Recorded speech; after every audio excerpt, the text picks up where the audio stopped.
Tipid tips guys, kung gagala kayo at anniversary nyo or date nyo, dalhin nyo ang inyong partner sa isang lugar na kagaya nito. At siguradong marirelax kayo parehas.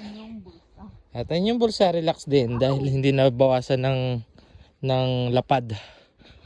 Ayan guys. Look at this beautiful cherry blossoms. Napakaganda yan. Hapit na matalisod yung isa guys. Yun. Yun lang guys.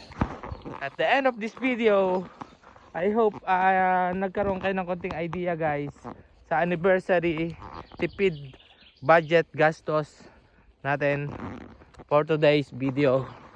At sa mga susunod natin video guys ay sana subaybayan nyo pa rin ako. At please don't forget to subscribe guys and hit the bell notification. And what is that? So big hole. What is that? Oh my god. Something like anaconda is living there. Bye.